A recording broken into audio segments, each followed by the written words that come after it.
Yo, we here. We are here. What's up, everybody? MasterBoris here on the Twitch side of the game and on the YouTube side of the game. Welcome to both channels. I'm your host, as always.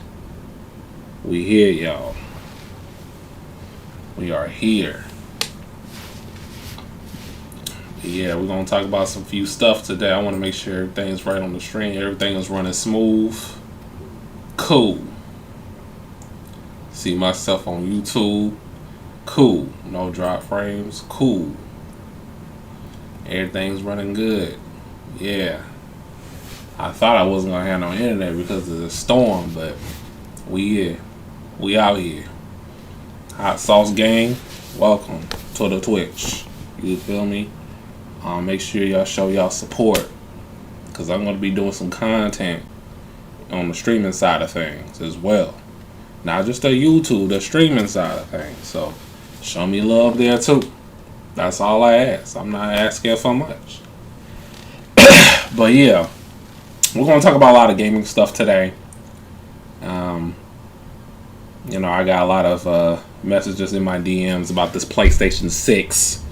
And the specs of how it's going to be, and want to check out a particular video of somebody's talking about it. I haven't seen it yet, but we're going to get right into it. I want to read this article for y'all real quick to find out what's going on, how the PlayStation 6 is going to be processed, you know, what type of specs it's going to have, when is it coming out, when is the release date, all the 9 yards. You know, so we're going to start on this topic right now. So, this is my MasterBoris ramblings live on stream. Interact with me in real time. So, let's get right into it. Now, let me go to it real quick. You know, hold up. We here.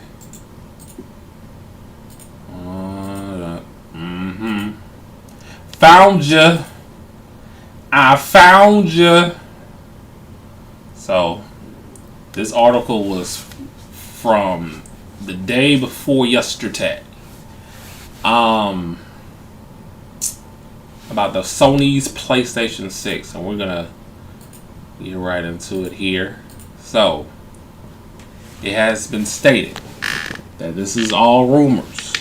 This is speculations. This is not the stuff that I'm going to be talking about today, and the infos I have when it comes out to the games that I'm looking forward to, you might be looking forward to, is rumors.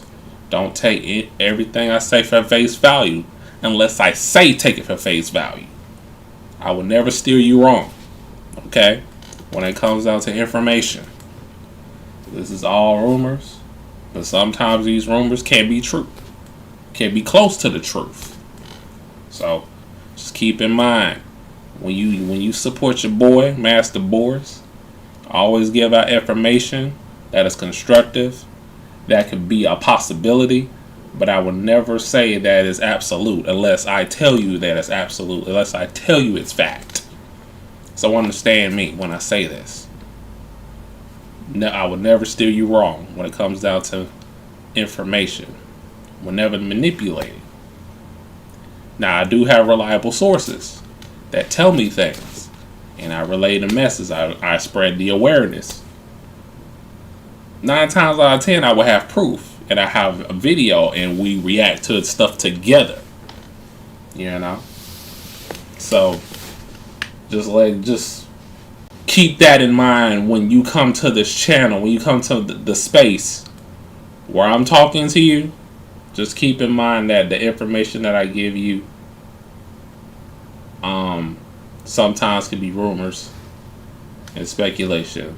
But most of the time I will tell you it's fact because I did my due diligence and research. So, we're going to get into it here. There are rumors that a powerful but cheap console will come out along with a handheld that will be able to take Nintendo's throne. You know, I mean, we got a little tariffs thing going on, that video game stuff, and the products and the tools to make these video game consoles is going up. But I don't think that's going to stop Sony for making the price of what it is they want it to make. So it says Sony's getting ready to hit the next generation with a 1-2 punch. New leaks say that the PlayStation 6 will have considerable power boost while still being affordable for most people. Sources say that these facts come from an AMD presentation from 2023, which means that the company has been working on the hardware for quite some time. And yeah, I have said that, a couple months back that I think Sony is done with the PS5. They just cut their losses. They made a profit on the PS5, but it's not the profit that they want to make. It's just simple as that. I feel like they're disappointed of the results, even though I think the PS5 probably sold, I don't know, maybe like 100 and something. I don't know. I could be wrong, but matter of fact, hold on for 1 second. Before I continue this article, no, we're gonna fact check this. See, this is a prime example. How units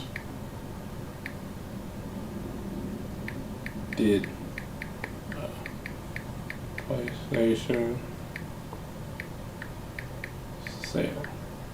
sold?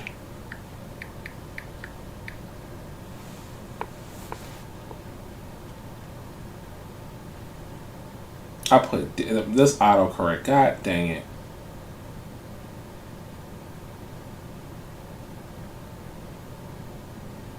Oh my gosh. Oh, I was off the mark. It sold 80 million units worldwide. 8.3 million units worldwide the PS5 have sold. They want it to be over 100 million for the PS5 to sell. It's under 100 million. So they did not meet their own expectations with the PlayStation 5. So they pretty much cut their losses, and now they're making the PS6. They've been making the PS6 for quite some time, probably since the PS5 dropped. So yeah, this could be a reliable source here, but I'm going to continue. The leak says that the PlayStation 6 will be about 3 times as powerful as the PS5, but players shouldn't expect a big jump in graphics like they did when the console switched. Instead, the goal will be higher resolutions and smoother frame rates with true 4K at 60 or even 120 frames per second without any drops. This focus on stable performance could finally put an end to the stuttering frame rates that are all over the place in some of today's games. Okay, so graphics, not a big jump. They're saying true 4K, steady 60 to 120 frames per second. Freaking bot. I can see that, but I feel like there's some gaming developers that can make a big game changer with the graphics when it comes down for the PlayStation 6, like how Namco would just, to me, was ahead of everybody, and Square Enix to me was ahead of everybody when it came down to game development, when it came down to the PlayStation 1.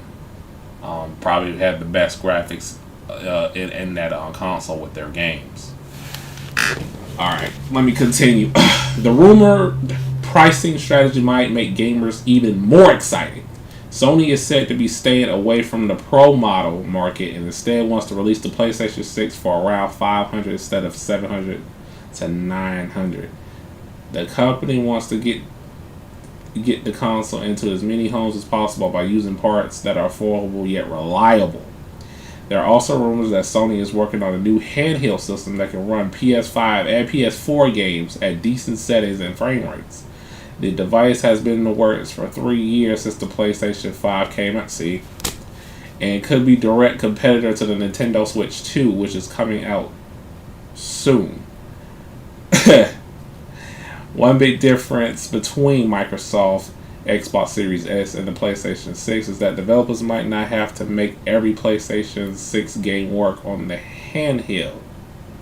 This flexibility could stop the kinds of compromises that happened with the Series S, where Microsoft made sure that both consoles were the same. Instead, if the game is too hard for the handheld, Sony might tell players to use cloud streaming. This is because the company invested in streaming technology while making the PlayStation portable. The handheld is meant to be portable while still giving user access to the PlayStation ecosystem, extensive and varied library. If it works, it could be the first Sony handheld to work since the PlayStation Portable (PSP). It would be great for people who want to take console quality games with them wherever they go without the compromises that come with other portable systems. The leak suggests that Sony is learning from past console cycles, especially the transitions from the PS4 to the PS5, which was challenging due to the insufficient production and slow rollout of first-party exclusive. This time, the company said to want to keep making and supporting the PS5 for a long time, even after the PlayStation 6 comes out. This is similar how they kept supporting the PS4 during the first few years of PS5. People who don't see an immediate need to upgrade might like this plan. Many gamers still think that the PS5 hasn't reached its full potential. I agree.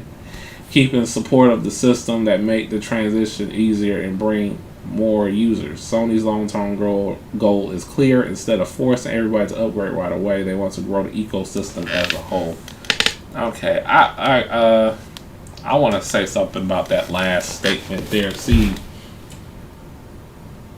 now when the PS2, prime example, when the PS2 came out, it was an historical moment. Okay, it was a historical moment that you had to get the PS2, and when you got the PS2, you did not play the PS1 because there was an incentive of getting the PlayStation 2 and not really play the PS1 because the PS2 played PS1 games. It was backwards compatible.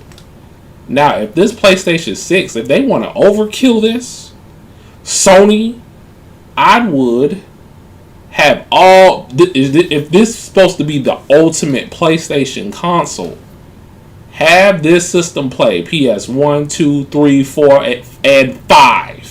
Not just 4 and 5 games to be backwards compatible with the PS6. 1, 2, 3, 4, and 5. Okay? If you really want to get a historical moment close to the PlayStation 2, which it will never be that historical because the times that we were living in back then, things were simple back then, in the early 2000s, and also when video games came out at that time, it was a greater time. It was a great time to be a gamer at that time. You can disagree or agree with me on that. But to me, in my opinion, it was a great time. PS2, when it first came out, it was a historical moment. I witnessed people were spending the night at gaming stores or stores that had them like Walmart or at the time KB Toys, Electronic Boutique, which I had back in those days.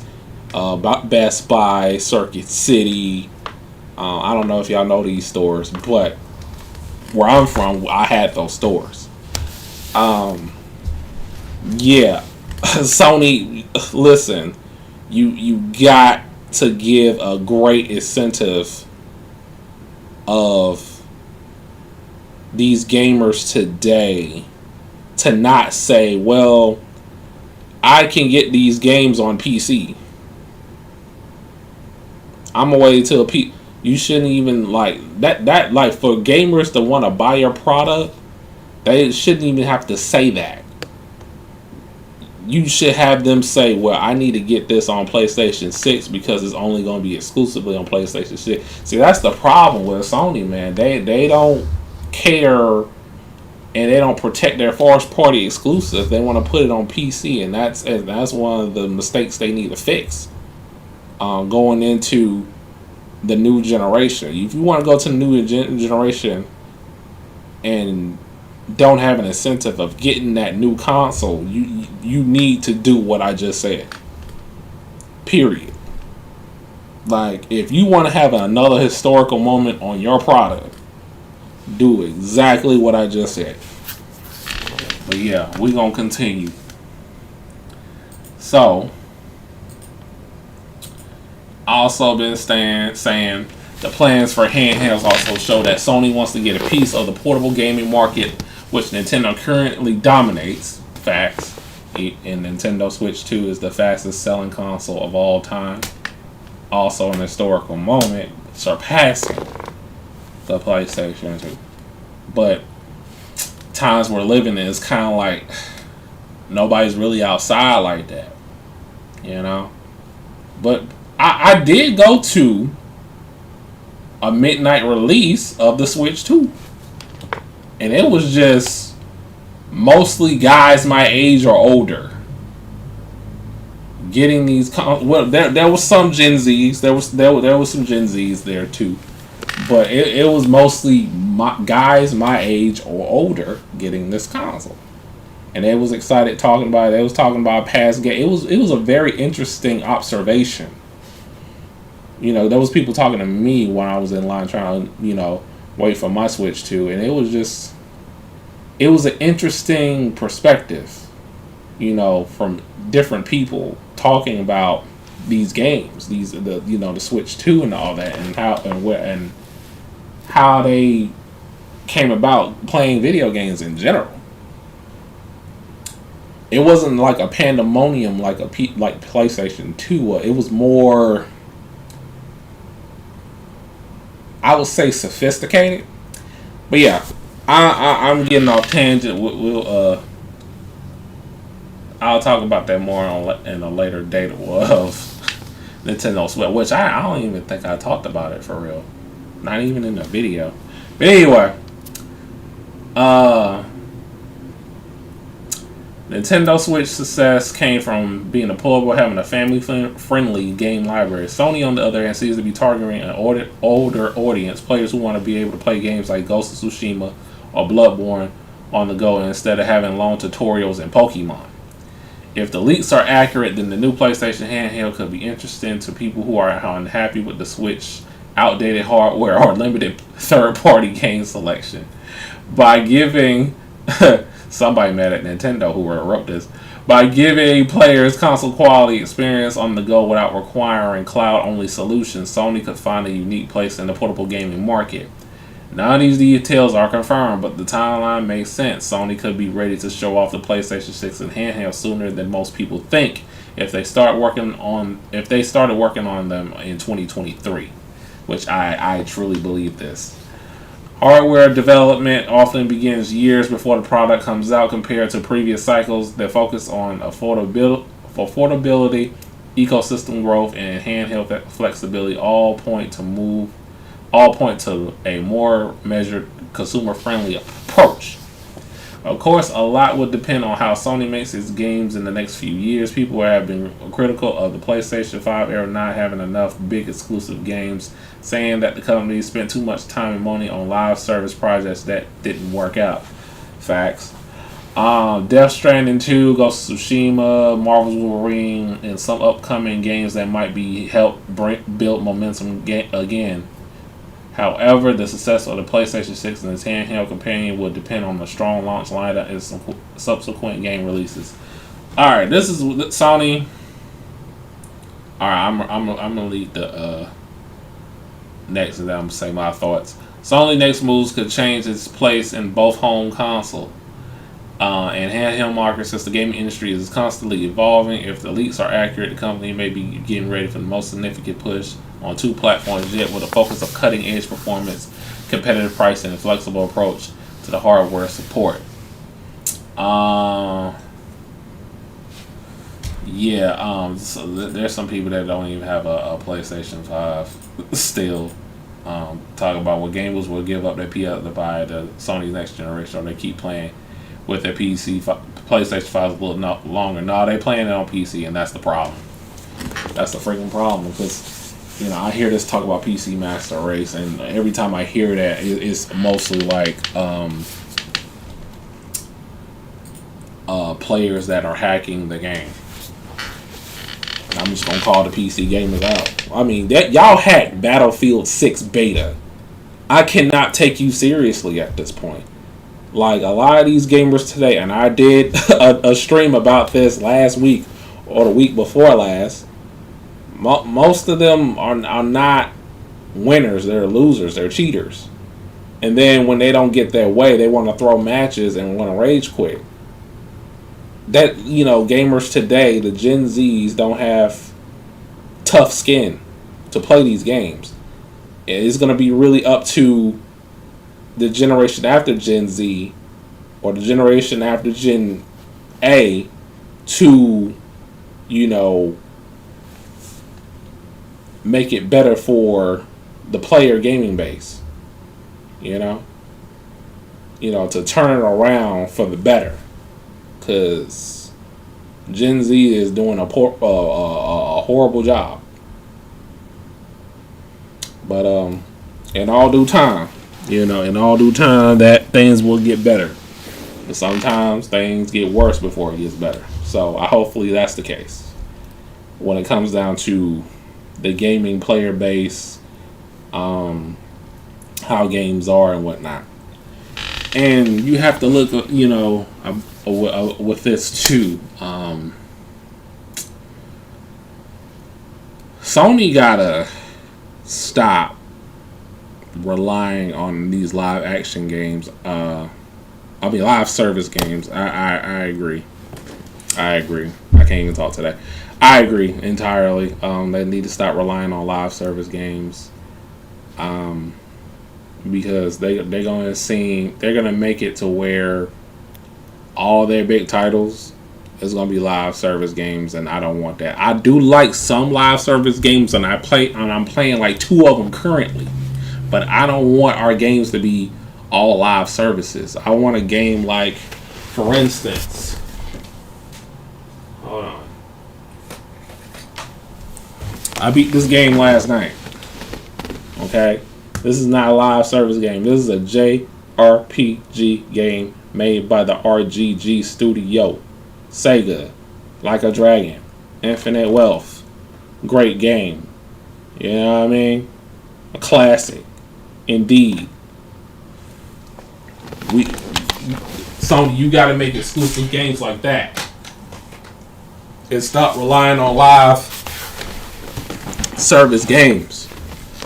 You spent a lot of money on Concord thinking it's the joint, and it wasn't. It was the biggest flop in gaming history. The biggest flop in gaming history. I'm going to say it again. Concord is the biggest flop in video game history. You spent all that money to make that game, and it didn't even last a month. And I think you should drop Marathon too. I don't even think nobody's gonna play that.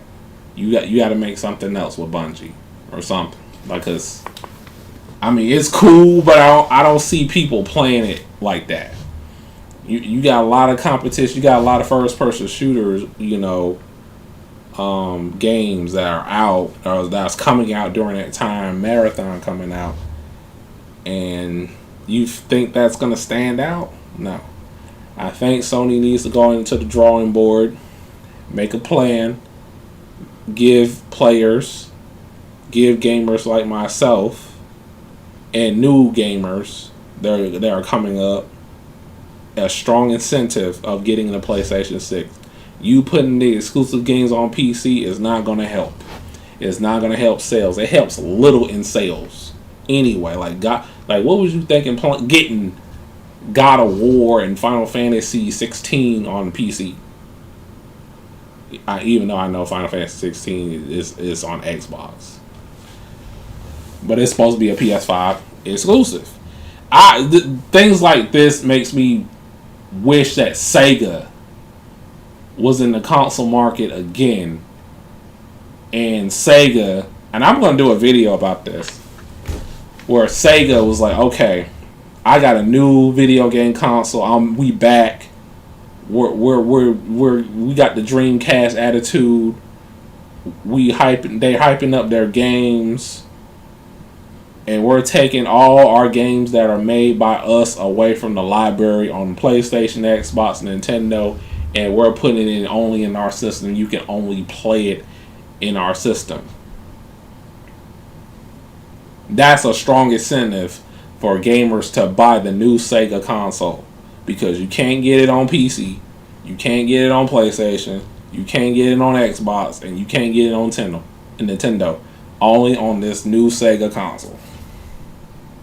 Strong incentive of getting this new Sega Dreamcast, Dream Warrior, Dream Factory, DreamWorks, Sega Phoenix, whatever console Sega want to name their new console, if they choose to make a console. You know, I wouldn't even be mad. All those Sonic games y'all got don't even work unless you got the physical copy of the Sonic games or the Yakuza games. They don't work. No, you're not getting it digital no more. They're gonna be digital in this new Sega console, and then you can only play it there. Not Steam, not COG, Epic Games, PlayStation, Xbox, Nintendo. Only this new Sega console. So people can understand that exclusives really matters in the gaming market, and in terms of the gaming market business, it does matter. And a lot of people, well, especially the young cats, the younger generation, they don't really care about exclusives. But exclusives is what makes the system, the games they have, that exclusive to that said system. You know, I like it because there's a balance. You're not gonna never see Super Mario on Xbox. It's not happening. Okay, why y'all can't understand that? Nintendo is the only company that's standing 10 toes down when it comes down to exclusives. You're not gonna see Zelda on Xbox ROG Alley. It's not happening. You know what I'm saying? Unless you freaking mod or hack it with emulators. But say Nintendo is not gonna put Mario Kart World 2 on PlayStation 6. That don't even look right. That don't even sound right. That don't even sound right. Like when I said Final Fantasy 16 on Xbox earlier, that don't even sound right. Like Final Fantasy games on Xbox, like Square Enix is still recovering. Putting Final Fantasy 13 on Xbox 360, bro. They are still recovering and mad to this day that they did that and they took that goofy ass deal with Microsoft. I know I'm going on a freaking tangent, but this is a rambling show right now.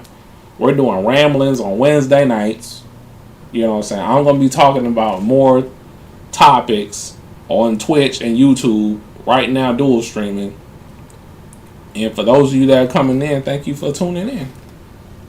Thank you for tuning in. But yeah, y'all gotta understand exclusives, man.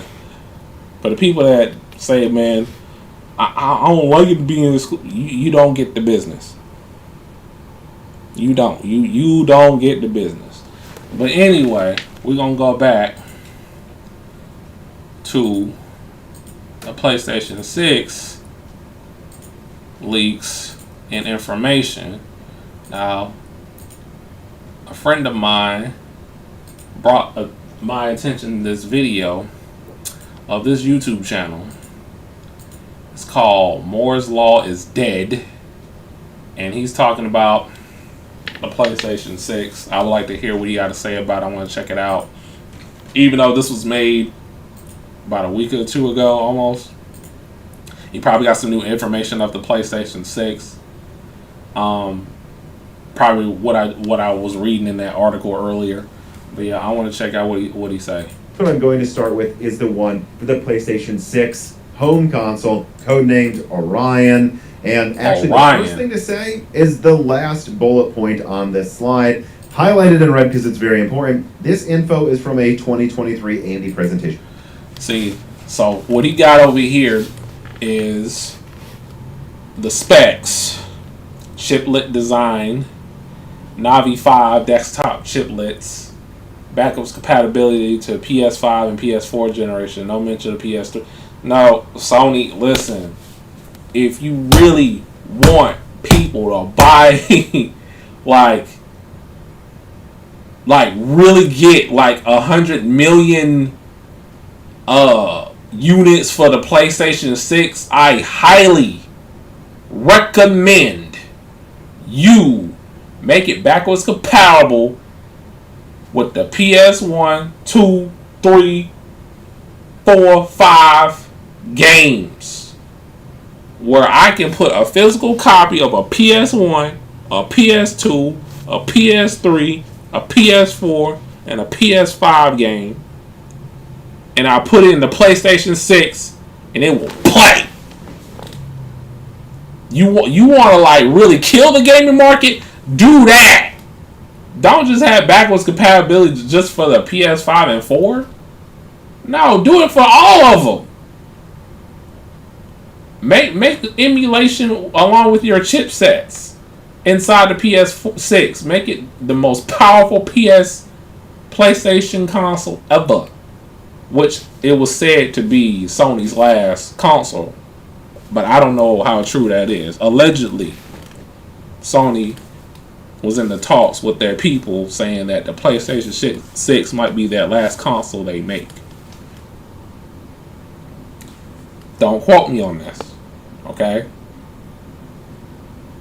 But yeah, let's continue. To Sony. So some specs really might have changed by now, although I did consult with someone that's worked with Sony a lot in the past on their consoles, and this person told me that Sony tends to stick with what their initial ideas were. So while some of these specs have probably changed, I think the overall scope of what they're aiming to do is very unlikely to have changed since 2023. But anyway, something to call out here. Let's go from the start now. It had a chiplet design with some mention of it possibly utilizing a Navi 5 desktop chiplet. So this is important. The initial design in the PowerPoint looked almost kind of like an RDNA 3 design, except it was labeled Navi 5. I believe the initial version of RDNA 5 didn't look that different from RDNA 3, at least in how it was laid out. Of course, now we know from my recent leak about RDNA 5 that actually RDNA 5 is quite a bit different than RDNA 3. And even in this presentation, it was calling out some of these changes to RDNA 5 and that they wanted to convince Sony to use some of the desktop RDNA 5 chiplets in their console, just like they seemingly have successfully convinced Xbox. So I don't know if they've succeeded, right? I don't know if AMD succeeded in convincing Sony to use maybe the same AT2 graphics die as Xbox Magnus. By the way, if they did do that, wow, would that be great for economies of scale and probably drive down the cost of that desktop chip even more. But I don't know if they did, and I don't know if there's a bespoke die. Maybe there's an AT3 die. I've heard there is an AT3 at least. And maybe that's a smaller die for the PlayStation 6. I do not know. Just know that Sony is open to using chiplets, and AMD wanted them to use some of the chiplets they're going to use in desktop RDNA 5. Moving forward, calling out in the documents, something obvious. Yes, backwards compatibility to PS5 and PS4. No mention of PS3, unfortunately, guys. Sorry. Also, there is a heavy emphasis in multiple places on cost constraints in keeping power lower than the PS5. In fact, you can see it on screen here that it's targeting 160 watts of thermal board power. That's lower than what you got with the PS5. So this seems very important.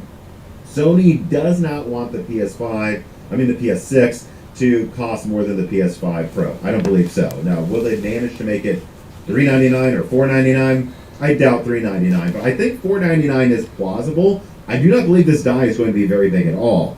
I believe Sony has been, since at least 2023, I should say, aiming to make the next generation make up for the fact that a lot of PS4 gamers were reluctant to upgrade. And let me continue with the specs then. 8 Zen 6 or later cores. Technically, they were just saying, oh, we're happy to use whatever the newest Zen core is. I believe that will be Zen 6 because, well, I'll get to it later. The handheld, I have newer documents that show that does use Zen 6. So that seems pretty much locked in. Also, this is what it said, guys, 40 to 48 RDNA 5 compute units. So, well, Sony wasn't sure what Zen architecture they wanted to use a couple of years ago. They did know from the start they wanted to use RDNA 5. And we're probably working closely with AMD to make sure RDNA 5 specifically is great for the PlayStation 6. And also at 3 gigahertz or higher. So, well, that's less compute units than the PS5 Pro. Like if they go with 48 compute units, keep in mind that it will be clocked almost like 50% faster than the PS5 Pro, and then it will have like almost 65% or something more. Compared to this PS5 Pro, maybe 50% more performance per compute unit or something. So this will be faster than the PS5 Pro. Now, they also were considering a 160-bit or 192-bit bus with blazing fast GDDR7 and all different types of cache sizes. I'm not going to tell you what cache sizes they considered because, and some of it was called Infinity Cache because, again, I believe RDNA 5 has evolved into a different architecture from what they thought RDNA 5 would look like in the past. And so I don't really know what that means for the cache. Just know that only just 3 gigahertz though? 384-bit or 320-bit bus back then. And so I find it likely they'll probably go with 160 or 192, but I actually think they might stick with that. Certainly no bigger than 256-bit.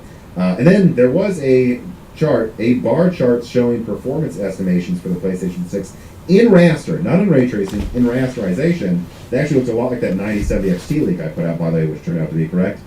And they simulated that the PS6 should be around triple the performance of the PS5 in raster. Now, again, that's not ray tracing, and ray tracing I would expect it to be triple the performance. Probably 6-10 times faster in ray tracing. I think it would probably be at least that. So when you turn on ray tracing, the PS6 is going to look wildly better than the PS5.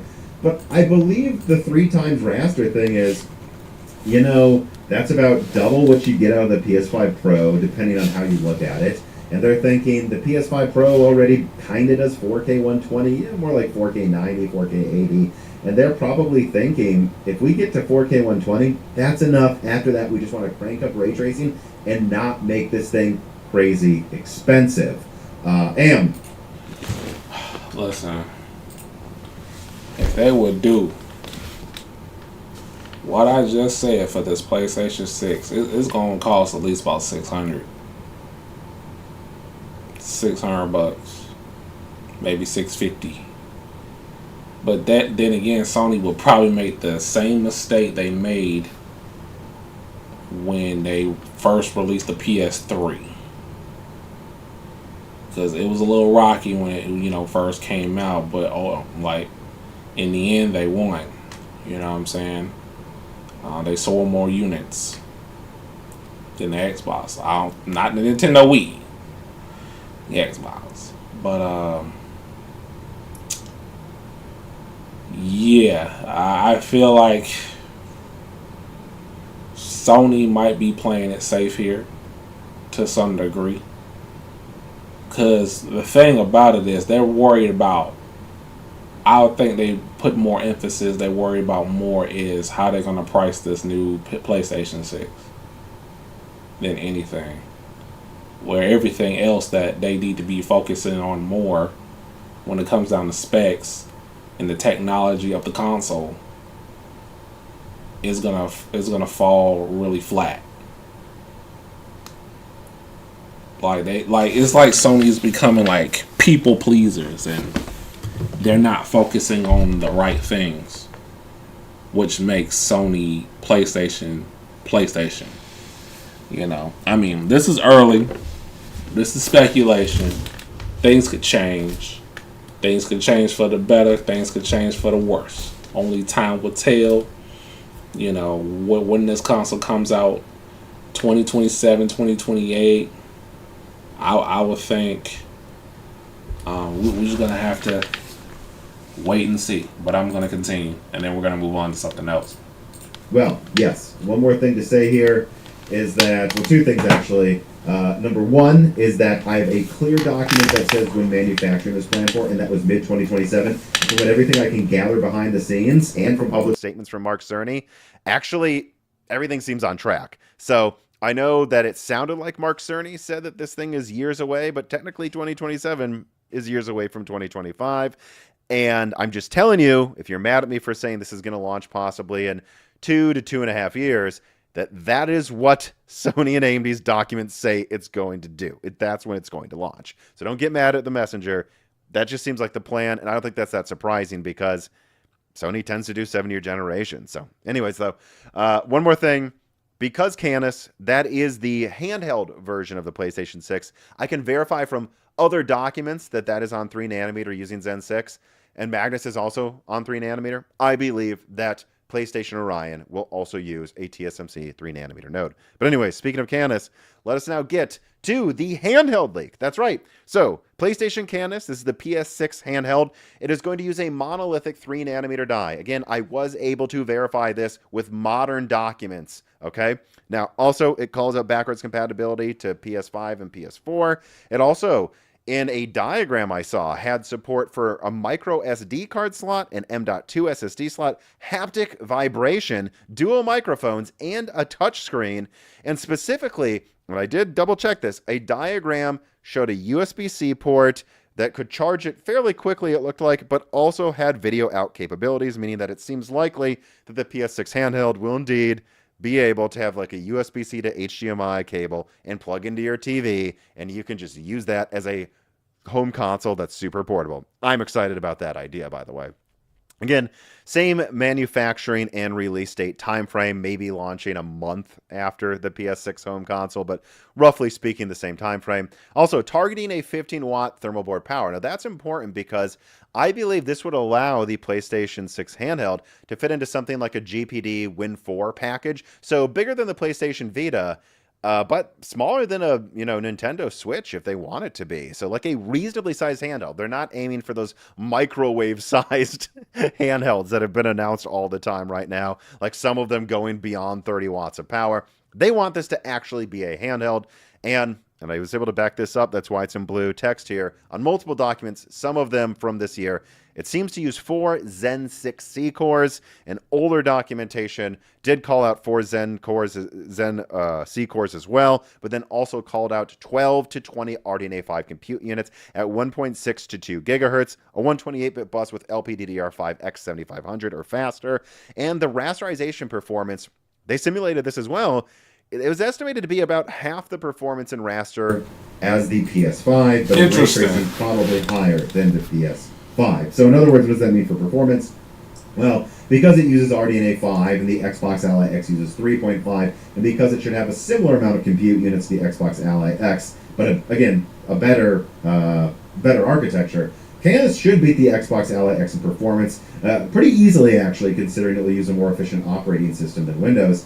But it doesn't seem like a powerhouse. It doesn't seem like this thing was built to crush the Xbox handheld. It just will because it's coming out later and uses newer stuff by the time it comes out. So I think Sony really is aiming for something here that is a handheld, is not insane. And to the people, by the way, that think that performance isn't enough to run PS5 games, do not forget about the PS5 low power mode that I put out, with further analysis coming out in recent days suggesting that the low power mode for the PS5 may actually lower performance a ton. Maybe cut it in half. Think about it. If PS5 low power mode cuts PS5 performance in half, well, we need benchmarks to confirm if it does something like that, but if it does, that's complete evidence, I believe, that Sony is putting in a flag for developers to program towards to support the PlayStation 6 handheld, having backwards compatibility to PS5 in low power mode early. We'll have to wait for benchmarks in PS5 low power mode to confirm there is that much of a drop, but if there is, I feel very confident that this is proof that lines up with today's leak as well. Alright, so there you go. There's the PlayStation 6 home console. Alright. Shout outs to Moore's Law is dead. You feel me? Shout outs to him. But yeah, we have to see what's really going on, with Sony and their business plans with the PlayStation 6. Like what I said earlier, what they need to do is, they need to do it. If they really want to have a big historical moment and people to remember, and people are glad to get a PlayStation 6, like I'm talking about in a rush, where it's almost a pandemonium to get one, just like how the PS2 was back in the day. They need to do just that. Have a strong leverage of getting the PlayStation 6 and the handheld. The handheld could be, secondary. It could be, for convenience. It could be for the love of people that like, the handheld consoles. You know, because you see Nintendo Switch 2 is doing good despite people that can't really dance on the dance floor making doom posts about it and grifting. Yeah, I said it. But yeah. Yeah, this is gonna be a chill stream, you know what I'm saying? I'm not really I wouldn't say in my element. I'm just chilling, you know what I'm saying? I'm not gonna do anything crazy tonight. I just want to talk to you guys and talk to you guys about stuff that, you know, most people are not gonna talk about on here, on Twitch. Shoot, I would say YouTube. YouTube is a really bigger space than Twitch. You know, Twitch was solely about gaming. Well, nowadays IRLs, which, you know, I already said my piece on that. That whole IRL bubble is gonna pop just any minute now, and it's gonna get to the point where people are gonna get tired of it. The whole rigged and staged, you know, IRL stuff that's going on right now, and you know, I like why y'all have so much time like looking at people just going around and about doing IRLs, and they be doing like 12 to 24 hour streams. Man, listen. I never done a 12-hour or 24-hour stream. I'm thinking about doing just 12 hours, not no 20, because guys, I have a life, bro. Like, y'all can't see me do every freaking thing. Like, watch my every move. That's pretty much what these streamers are, you know, that are up there in the streaming world, in the streaming game. That's what they're trying to prepare, you know, y'all for. Like, y'all being watched every single time. You know, there's an agenda behind this, and a lot of these people, companies, are giving these guys millions of dollars, but there's a catch to it. I keep telling y'all, there's a catch to it. But I already talked about it 2 weeks ago on the stream. Y'all need to go look at that after y'all finish watching me right now in real time. Want to talk about, you know, people like as how the society is going right now, especially in America. You know, it's very confusing. You know, I'm talking about the people that are facing hard times within themselves, and they need to overcome within themselves. They need to overcome it within themselves and do right for themselves. I know that sounds a little crazy, but it's the truth, because there's a lot of people that have a lot of problems and they just feel like giving up. MasterBoris, is telling you right now, do not give up. Do not put failure on yourself, and that's the end all be all. You have to keep on living, not just for people that you care about, like your family and friends, but for yourself first. And help and let God align of what you going through, and overcome whatever you going through. You know, for Him to help you to get through it. Whatever you're going through, I don't care what you're going through. You can get past it. It's going to take some time. It's going to take more time than other people's time. But you got to know, it starts with you first. If you want to make a change for yourself, for the better. And if you have this loser mentality, nothing is going to get done. Nobody's going to do it for you. No one's going to believe in you if you don't believe in yourself. If you just want to give up because things are not going your way, or you suffering from hard times, then it's not going to end well for you. It's going to be worse. You have to push forward. You really have to push forward. Whatever you're going through in your life, You have to be spiritually, physically, mentally intact within yourself to overcome the hardships in your life and make a change within yourself. You have to make a difference or whatever you don't like in your current situation. I know I have. I'm living proof. And I thank God every day that I'm here. I'm living. Even though you got problems, there's no reason to not live. Because a lot of people want to not live because they think nothing's going to get better for them. And I'm here to tell you that is not true. It will get better for you if you apply yourself. That's just the real. I'm telling you like it is.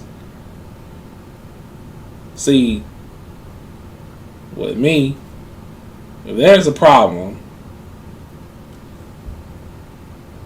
I'm going to fix it. I have a knack of finding solutions and strategies on how I can fix this problem. If I don't immediately know it, I'm going to figure it out. People of the world, people in America, you have to figure it out. And also, if other people want to help you get back on your feet, don't take it for granted. At all. Don't take it for granted. Because help is hard to come by these days. Because everybody's fake as hell. So, you have to make a change for yourself. You have to get your mind right. And you have to know what's going on out here in these streets. And be smart about it.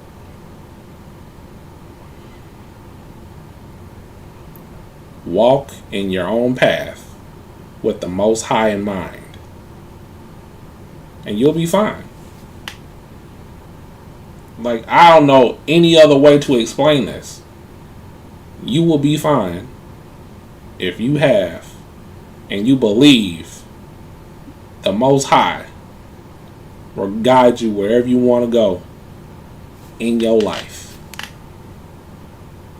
I know it sounds cliche or preachy, but that's just facts. I'm not going to lose my way. Oh no. I'm not going to steer myself in a direction where it's just all negative, where I feel like I can't do anything. I know I can do things. I know I can overcome the problems I may have. Because everybody got problems. You have to deal with it. Solve it, overcome it. But first, you have to be in tune within yourself. That's just it. That's it. And I feel like we don't say that enough to each other, because people in this society, in the lands of Babylon, always want to try to throw everybody under the bus. And it's sick. I find it very sickening. Too many scoundrels in the world. Too many bitches in the world. Too many scammers in the world. Too many fake people in the world. I get it. But I'd be damned if they try to make my life a living hell and make me feel like I'm nothing. What? I'm MasterBoris, bitch. Are you crazy? Nobody would ever make me feel that way. Nobody. I don't care who you are.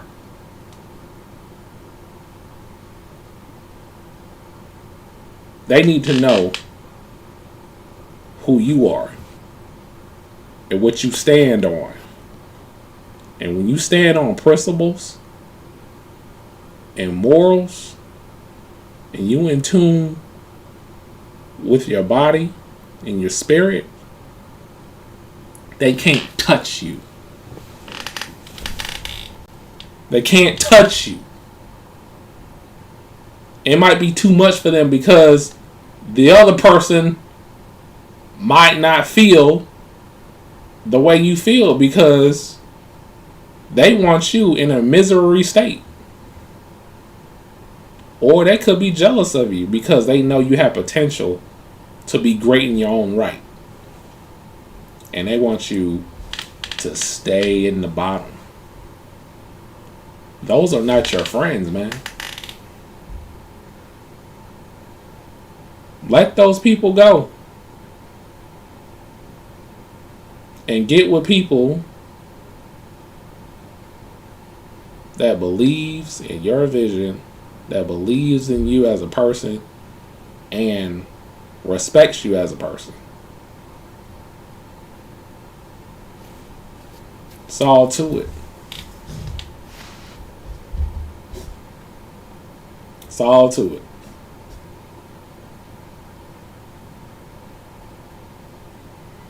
Like, I don't know what else to tell you. Because mostly men have this problem. Especially, like I saw a video, and I meant to do a video about this on YouTube, where a guy said he was going to delete himself because girls wasn't checking for him. And he wasn't getting no booty. He wanted to delete himself based off of that. I'm like, what? Y'all probably know what I'm talking about. I saw that on YouTube. I was like, what? Because he's real short. He's kind of awkward. But the thing is, you got to improve on yourself. You got to improve on yourself. See, he's not in tune within himself. I'm pretty sure there is plenty of short guys that can get chicks because they're in tune within themselves. They are confident within themselves. So men and women and also children, this is really about me telling you, you can make a difference in the world for the good, for the better, for yourself, for the people that believes in you, that surrounds you, and for society as a whole.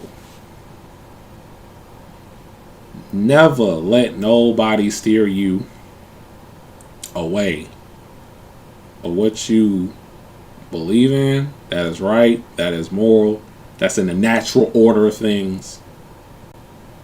And don't let nobody steer you away from the Most High and his teachings. Period.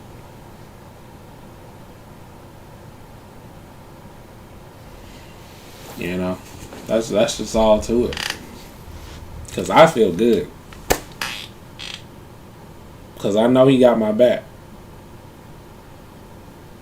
I know he do. I don't feel like I can't do anything. I feel like if I could do anything if I put my mind into it, and the Most High give me the strength for me to do it. Whatever I put my mind to. Set in your ways of Believe in yourself that you can do better and overcome whatever problems you may have. Sometimes you have to let things go. If it's something that you can't control. But if it's something internally, if it's something that you not in tune with how you are on the inside, then you're going to have to talk to the Most High and talk to yourself from within and get your mind right and get your spirit right. Mind, body, and soul. You got to get it right, man, in order to function correctly and healthy. You know? You got to do it for the sake of you. That's why I want to talk to y'all, ladies and gentlemen. For those of y'all in here or probably going to see this video, this stream, this VOD rather, take heed of what I just said. I want to see people win, contrary to belief. Don't be out here in these streets doing stupid stuff, because I'm going to call out on your stupid stuff. Men, women, just do what's right. That's all I'm going to say. That's all I'm going to say. That's it. God dang, we got to drop frames here. Shoot. Man. Okay. Well, now I want to talk about something else, y'all. But listen, I hope y'all taking heed of what I was saying here. This is a very serious matter, because people that are running this country, they don't want you to be in tune with your body. They don't want you to be, spiritual. They want your soul, your mind, and they want to manipulate and gaslight you on everything everything that you want to do, because they want to take the soul out of you. So yeah, please take heed. Only you can make a difference for yourself. Only you.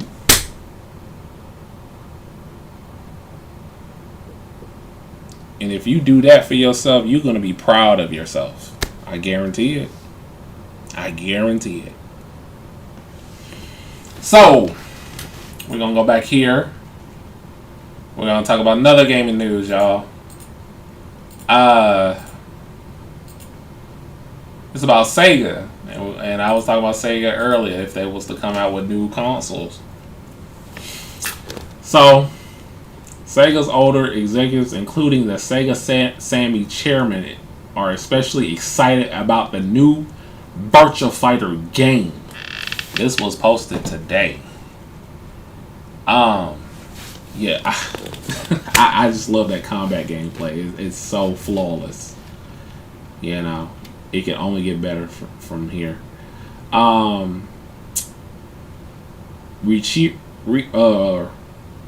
Yamada revealed there is an extraordinary level of excitement around the upcoming 3D fighting game at Sega, especially among the company's older generation.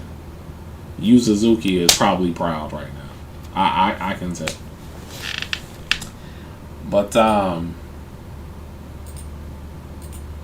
that's probably what it is. I mean, I can tell by that passage that Yu Suzuki is giving the new generation of gaming developers that make this Virtua Fighter game a salute.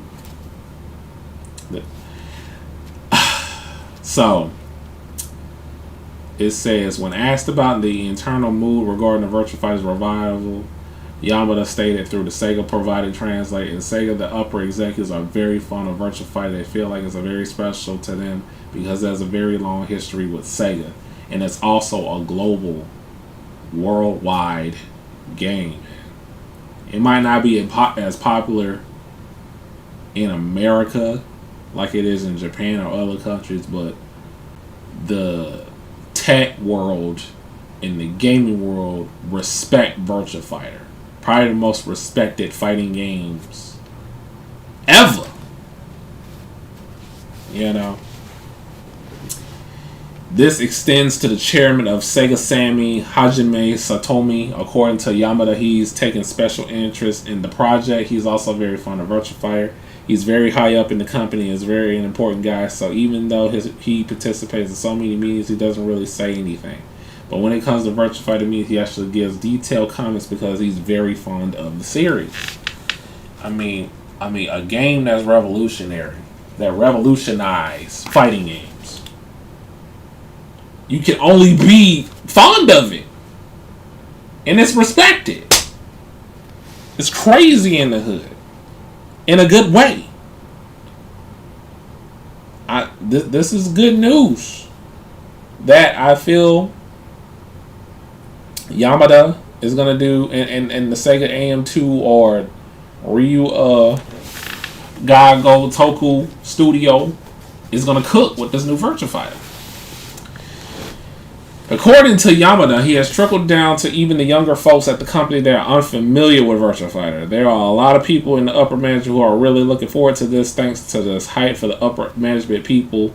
The younger generation who may not have touched or been handling Virtua Fighter before, a lot of them are very interested in being involved with the new project. I feel with Sega's history, Virtua Fighter holds a very special place in every developer. This has come as no surprise. Virtua Fighter is a legendary video game franchise that has sadly fallen by the wayside in recent years. It was revolutionary back in the arcade days, and that is the problem. No arcade scene in the U.S. That was the science fair when it came down to fighting games. The arcades. We don't have that culture here in America like that anymore. And I'm very sad about that. Still to this day. That's the problem. Like, arcades was the attraction in flea markets, malls, and even like laundromats. Even stores like Walmart had arcade, you know? We don't have that now. I don't even think they really have that much arcade scenes in Japan. You know, because that's been pushed to the wayside too over there. But I have to see. I have to go over there and see how it is. And I am going to.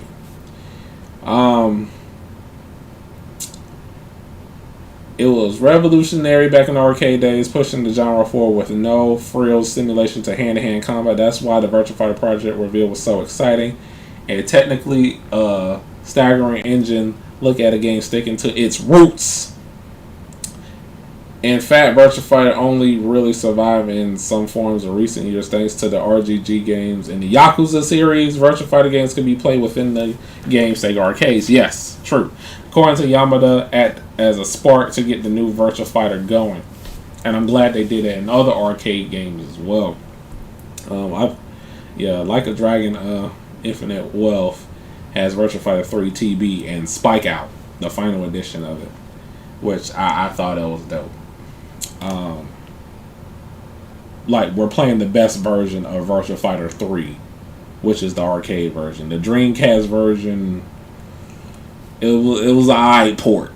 You know, I didn't really like the Virtua Fighter 3 Dreamcast port.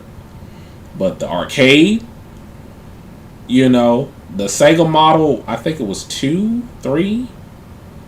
I could be wrong, but it does wonders. Like, it's a major difference compared to the home console and the Sega model arcade cabinets. Major difference, graphic wise, frame wise, and that's what's missing. That's what's missing in America, arcades. But nowadays, if it was to put in arcades today, it would be expensive to maintain. Because Sega arcades, that Sega models wasn't cheap.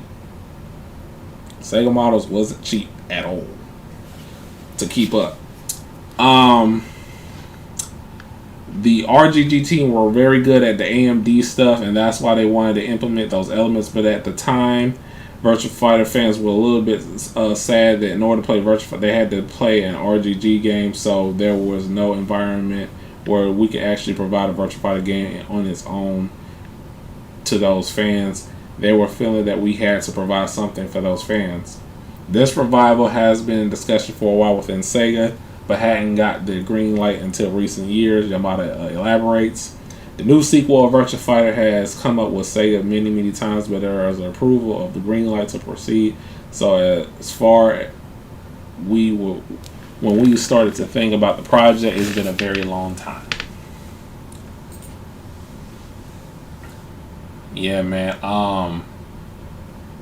Sega really wants that Dreamcast attitude back, and it was stated by the Sega COO that they're cooking, they're bringing some heat, but they can take as much time as they want because they are developing games probably around the same time. The one thing I'm worried about is the Streets of Rage Revolution, the 3D Streets of Rage, which I don't think Sega is making that or developing that game. It's not in-house. It's from this Canada company. I forgot the name of. I'm kind of concerned about that. We got the Shinobi. I think the Shinobi game come out next week. That looks fantastic. The same people that made Streets of Rage 4 made that game. .emu, Lizard Cube Games, Vanguard Crut. Yeah, same art style like Streets of Rage 4, which I still play Streets of Rage 4 to this day. Golden Axe. Remember they revealed the Golden Axe with all the other Sega games. Crazy Taxi, Jet Set Radio. Sega's gonna cook. I think this is what I feel, and I hope Sega is doing this. That Virtua Fighter 6 and all the other games Sega is planning on making will be coming out on the PlayStation 6 exclusively. If that's the case, then that's perfect. That is an incentive of getting a PlayStation 6. So now we're going back in full circle of what Sega might be doing, or should do. I would say, in my opinion, but that's just what I think. Virtua Fighter 6 being a launch title for the PlayStation 6, I think that's a good idea. For sure. Like, to really, just skip the PS5 altogether. Just make Virtua Fighter 6 for the PlayStation 6. It fits. It makes sense. But yeah. Now we're gonna get into other games that I'm also looking forward to next year, and that is this Marvel Tokon Fighting Souls.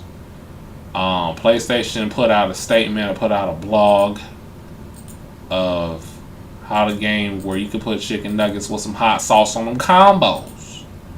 So I'm gonna read this as well of how this new tag fighter can be great.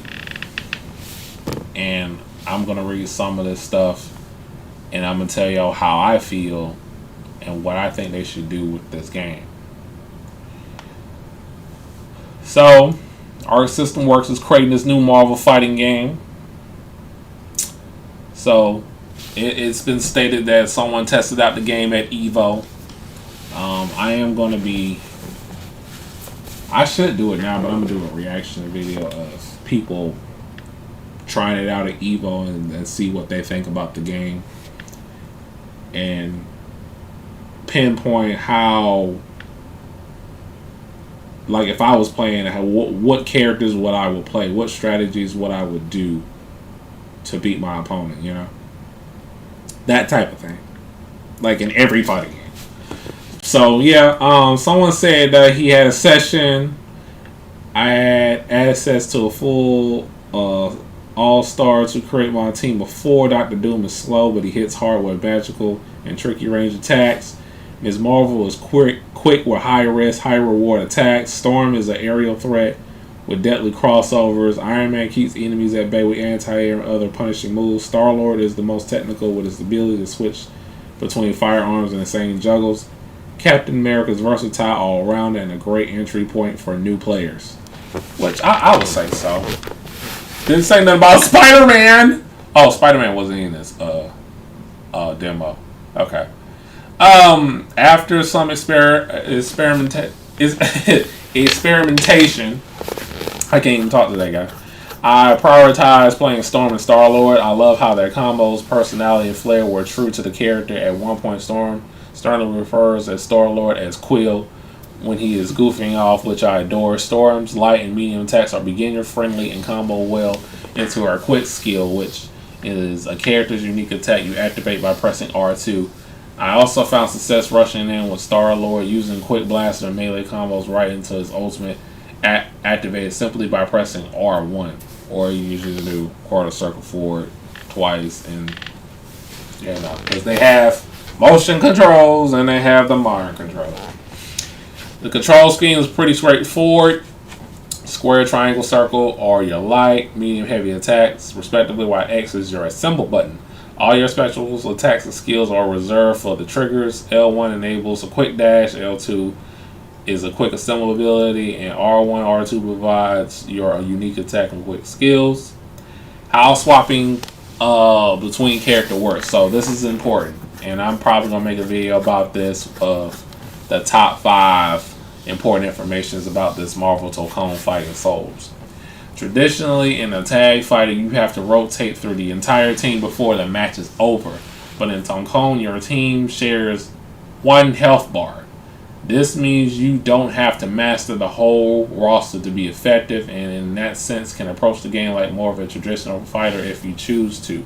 At the start of the match, you can only control your lead character. As the scrimmage progresses, you gain the ability to switch in your to assist character when you lose a round, performing a throw or knocking your opponent into another section of the stage. It creates an interesting dance of being careful not to give your opponents more options to use against you, while making sure you assess your extended roster first and who you would want as your first backup option. Okay. Previously, for all tag fights, in order to play them, you have to be able to control multiple characters. However, for our game, it was important for us to design it so that you would actually need to be able to control one character. You need to learn to play as one character in order to enjoy the game. You can still see your other teammates coming in and out of the battlefield. Well, you could traditionally have a dedicated button swap between your party. Here you do during assist. Once you successfully call in an assist, you have a brief window to swap to them. This is changed to create a natural swap out in the chaos of battle and some stylish movements between characters. Tokon cares about what is happening on the screen at all times, so switching between characters in the middle of a combo, standing still, or even in the air creates unique animations such as characters giving each other daps and quipping about needing to step in. Okay, so that is an interesting thing here. So you can play with one character, but you have the option to switch, even though, like, if I want to play Captain America the entire match without getting grabbed or hit in a stage transition to force me to switch, I can do that if I don't get that occurrence. That's the interesting thing about this game, the swapping of the characters. You know what I'm saying? Because at the start of the match, you can able to control your lead character, As the scrimmage progresses, you gain the ability to switch into your assist characters when you lose a round performing a throw or knocking your opponent. Oh yeah, also losing a round. Okay. And then it says,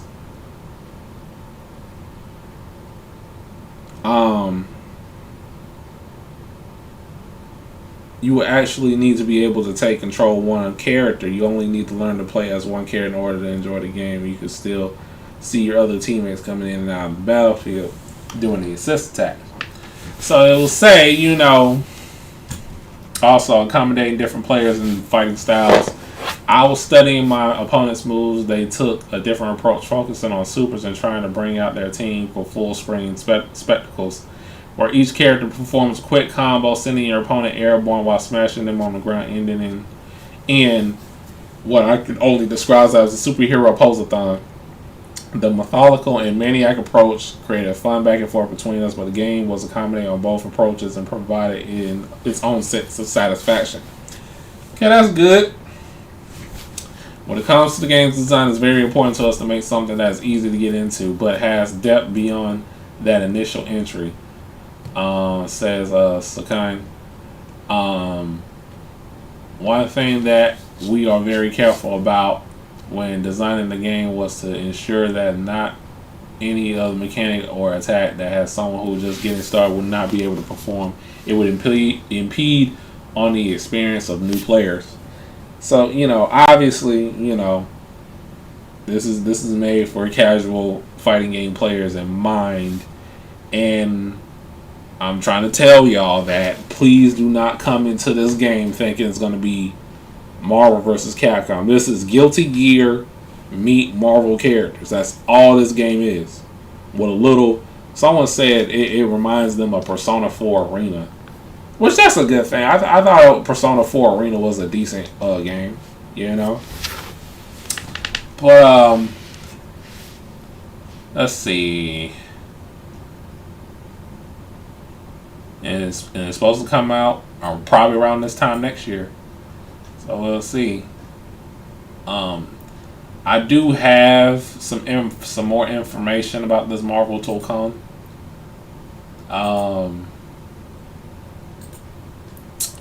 That is going to have a total of 42 characters. Then I heard that it might be a free-to-play version of Marvel Tokon Fighting Souls. Now, this has been done before, where a fighting game, you can get the retail version with everything on it, you know, characters and whatnot. And you can get the free-to-play version and just play characters that you want. And, or, you know, if you're unsure about getting the retail version, you get the free-to-play version. Just get the characters that you want and play them. Dead or Alive 5 did this. This practice. So it's good you have options to do so. I don't know how true that is. Don't quote me on it, but I was told from a reliable source, though, that Marvel Tokon Fighting Souls will probably have a total of 42 characters, and we're not even including DLC characters either. But you know, if that's the case, that's a big roster. You know, I mean, it is a 4 versus 4 fighting game, or you can make it 3 versus 3, 2 versus 2, 1 versus 1. You know, the way how the game might be set up, but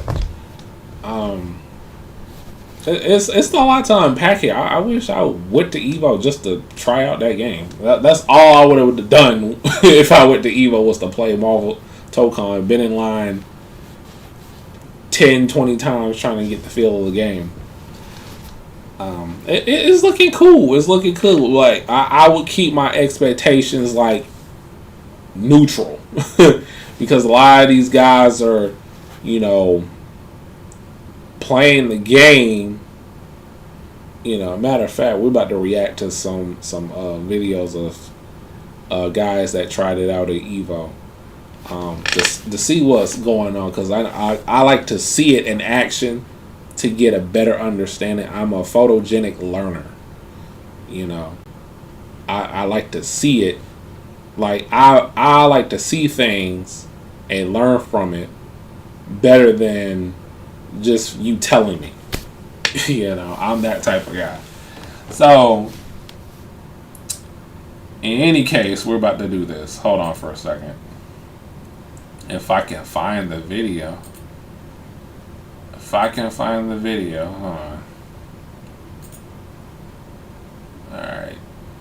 Shin Kinsao, I'm going to use you as an example, my brother. I hope you don't mind. Because you did the early access. You played it at Evo. I want to see what's going on, man. We're going to put it full screen. Want to check it out. Let's get it.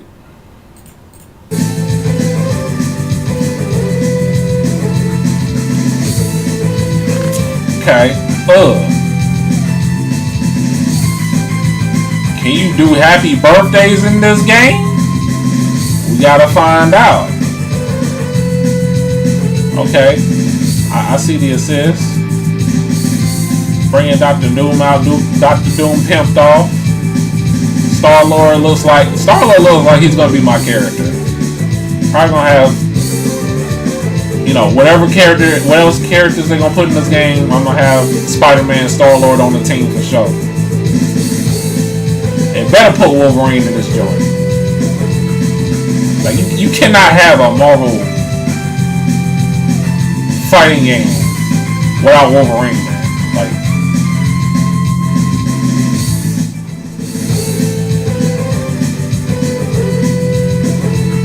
Okay. Zone them. They're just trying out stuff. That's cool, man. Just to get the feel of the game. Oh. That's an EX move right there. I just like the comic book effect when they start their supers. Okay.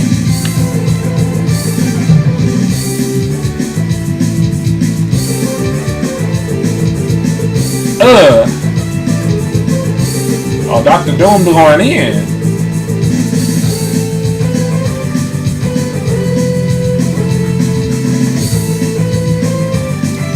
I know this game got air combos, but I feel like this game is more grounded. Okay. We got Storm. They're switching out. I think Kinsao's player 2. Could be player 1, I don't know.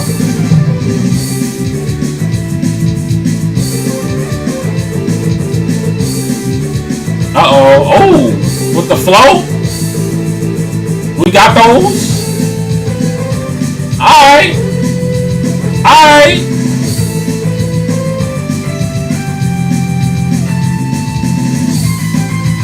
Yeah, I'm looking forward to this game though. But my expectation of this game is still neutral. But it looks like it's fun. It's fun to play. The controls probably feel good playing it. Just gotta get used to it. Just like any other fighting game. Floating with the wind. Ooh! Windstorm.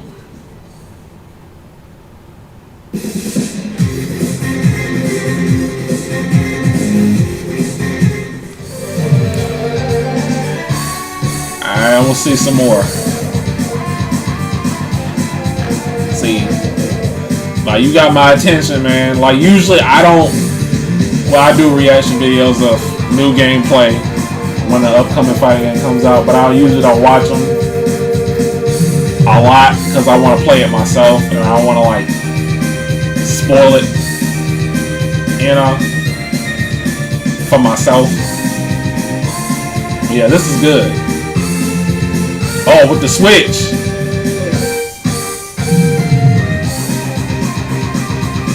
So every character on your team shares one life bar. It's not like Marvel vs. Capcom. Everybody has their own life bar. As we stated earlier. So that's true.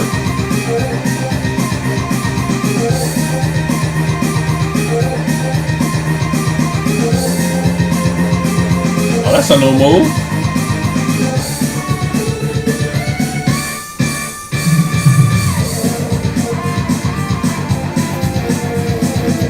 Woo!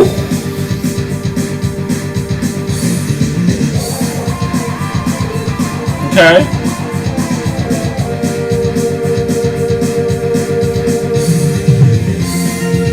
Captain America. We got OTGs.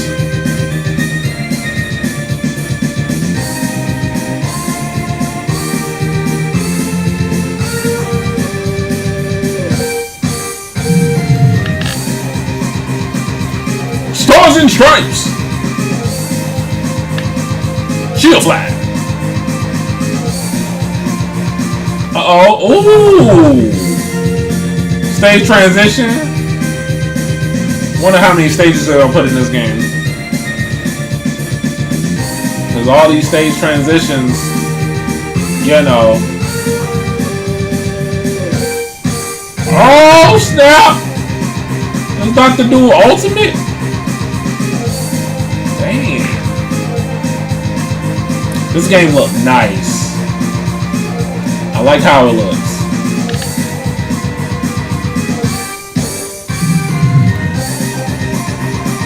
Oh.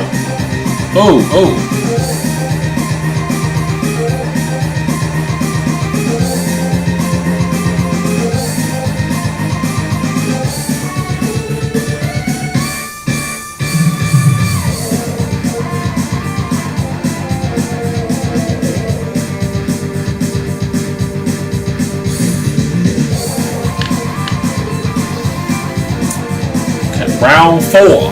Fight. Yeah, the match is gonna be long too. They doing best out of 5.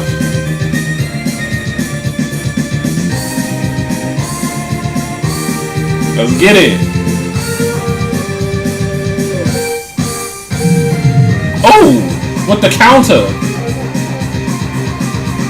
Yeah, I know they're just learning the game. We give it time to do the advanced combos in this game. It's gonna consist of assisting too, bringing your assist out to extend it. Feel like that's what they're going for. Have the assist characters extend your combos, air combos.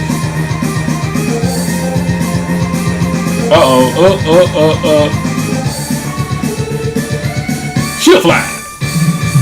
Oh, I like the air dash.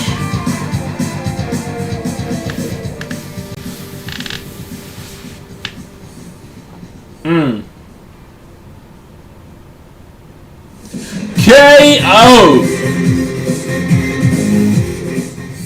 Brace yourself.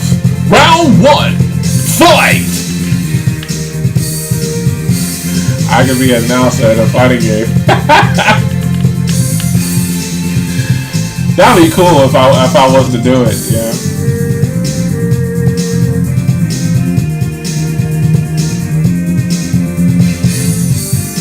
You know, I could do better than that. I could put extra sauce to it, you know what I'm saying? Including the studio enhancements. Oh, do I see pressure? Oh. See how Iron Man play.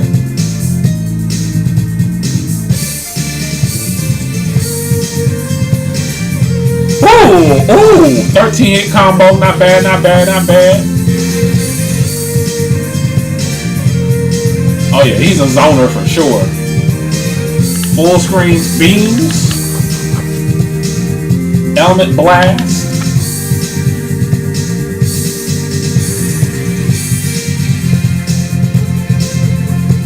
Oh, okay. The pressure is on.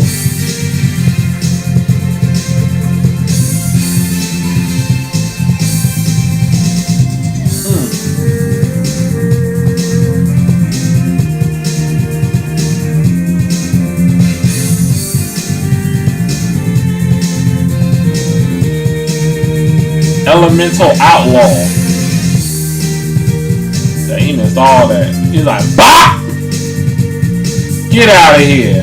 That was a nice air combo. Oh, see? See? He's getting it. Just a learning experience, man. I would have been all over that booth playing this game. Been all over it.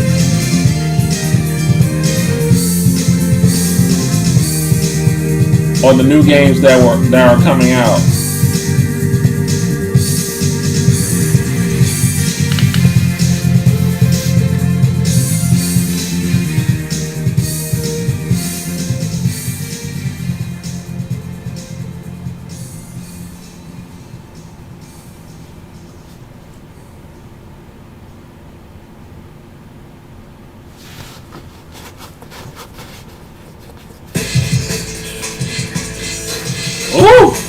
Oh, whoa. What was that? Oh, that little team up. Crossover. That's the alpha counter.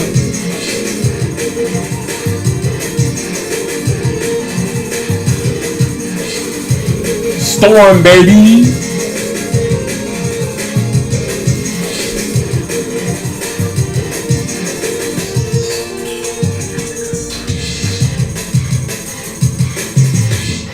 Uh-oh, wait a minute. Yeah, no happy birthday in this game because the assist characters don't have the health. They all share the same health.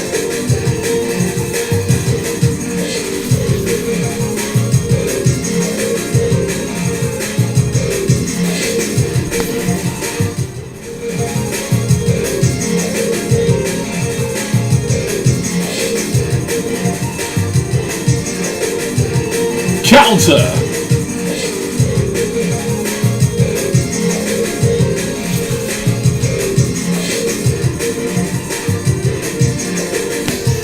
Okay. Bah!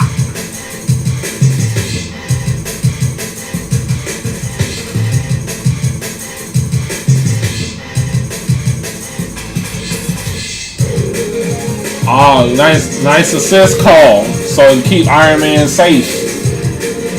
But he messed up on the last stream.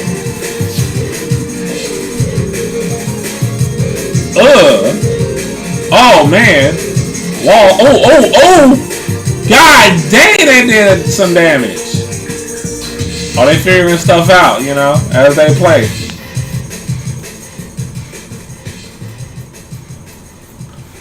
That was cool. I like that. I like stuff like that. Reminds me of rival schools. Alright, y'all. Hold on. I did check out the beginner's guide and all that, but yeah, I'm looking forward to the Marvel Rivals. Tokon, not Marvel Rivals. Marvel Tokon Fighting Souls. Yeah. Like I said, I'm like in the middle. I'll see how I feel about it when I get my hands on it and play it for. Because I know right away about fighting games that has the potential to be worse than it is or better than it is, when I'm actually playing the game. But yeah, shout out to Shin Kensao, you know what I'm saying, for that video. I'm glad I took a look at it. I'm glad I took a look at it, see what this game is all about. I'm liking what I'm seeing. For sure. But yeah, time to wrap this up, y'all. I know this is a short stream. Hopefully tomorrow it'll be, I'll come in a little early. It'll be a longer stream. I might do the fighting game roulette episode 9. We'll see. I might be playing something else. Might be playing Marvel Rivals. I don't know. Who knows? But I'm going to be here tomorrow. You know what I'm saying? Like I said, my schedule is Wednesday through Fridays when I stream on Twitch. YouTube, I'll stream. Seems like I've been streaming like every other Wednesday. So I guess, on YouTube, I'll probably stream every Wednesday. But I have to have people that support me while I'm on here. So y'all can interact with me in real time, man. Turn y'all notification bell on. And subscribe to the channels. Both channels. What y'all doing? Support your boy, man. It's gonna be a lot for me. It's gonna be a lot I'm gonna be doing when it comes down to content. So, you know what I'm saying? It's lit over here. But yeah, I'm gonna let y'all go. So, I'm gonna see y'all tomorrow. Take care of yourself.